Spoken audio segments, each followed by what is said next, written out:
Коридоры университета сегодня заполнены не только студентами, спешащими на занятия, но и школьниками, которые уже скоро столкнутся с важнейшим выбором жизни – в какой вуз поступать и на какое направление. Ярмарка факультетов, интеллектуальные квесты, экскурсии и погружение в университетскую жизнь. Завтрашним абитуриентам предложили не только познавательную, но и развлекательную программу. Но прежде к ребятам обратилась проректор НГУ Светлана Альянова. Сегодня вы получите полную информацию о направлениях деятельности нашего университета, связанную с обучением, молодежной политикой, наукой, досугом.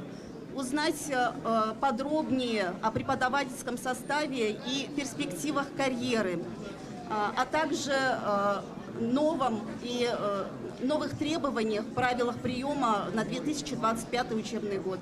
А дальше школьников ждало подробное знакомство с каждым факультетом. Университет ко дню открытых дверей подготовился основательно, предоставив ребятам не только всю информацию, но и возможность почувствовать себя частью такой увлекательной студенческой жизни. Сориентироваться младшим товарищам помогли обучающиеся вуза. Сегодня они не просто студенты, но и кураторы, которые охотно рассказывали об учебной и внеучебной жизни университета. Как вы знаете, сегодня день открытых дверей. Мы приглашаем школьников и объясняем, что их ждет, если они сюда поступят.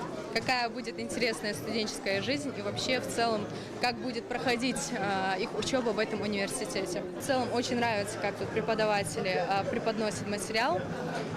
И очень интересная студенческая жизнь. Постоянно происходят мероприятия, постоянное движение. Ты постоянно подключаешься, хочешь ты этого или нет. И в целом интересно тут учиться.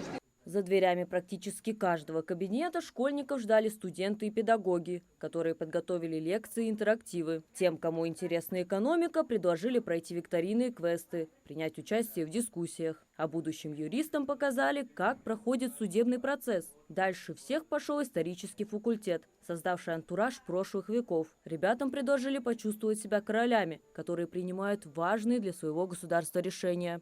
Также плюс 20 идет, потому что вы еще больше награбили. Народ вас стал больше уважать. Школьники получили положительные эмоции и лучше узнали университет, в который многие из них уже совсем скоро смогут поступить. Милана Сапролиева учится в 10 классе лицея детского сада в Магасе. Свою жизнь она планирует связать с медициной, но с выбором, куда поступать, пока не определилась. Этот день мне очень понравился. Кстати, я его ждала с нетерпением, потому что мне понравилось ходить по кабинетам всяким, участвовать в разных квестах. И я очень много узнала про этот университет. Я успела побывать в кабинетах литературы, ингушской литературы, русской литературы а также всяких разных языков. Успела также посетить исторический кабинет. Я поучаствовала там в квестах, отвечала по вопросам, узнала, кстати, много нового. Мне это очень понравился этот день сегодняшний.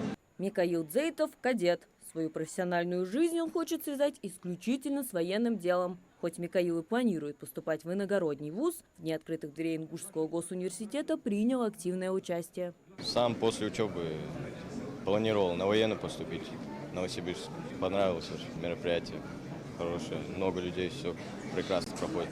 В перерывах между экскурсиями по образовательным программам школьники присоединились к культурной части Дня открытых дверей. У ребят ни минуты на отдых. Студенческий актив совместно с преподавателями создал все условия, чтобы показать многогранность учебы в вузе. Учащиеся исторического факультета сделали ставку на познавательность и интерактивность. В этом деле им оказал поддержку старший преподаватель кафедры всеобщей истории Елес Тибоев.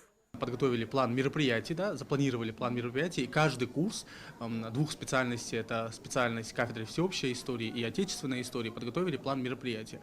Мы, соответственно, как преподаватели контролировали, помогали советами, помогали с литературой, чтобы те или иные исторические даты, события, о которых сегодня наши студенты рассказывают, они соответствовали действительности. Ингушский государственный университет в очередной раз показал, вуз не просто учебное заведение, где профессионально готовят будущих специалистов, но и образовательный центр, создающий условия для всестороннего развития своих студентов. Мария Макиева, Сулейман Костоев, Магас, 24.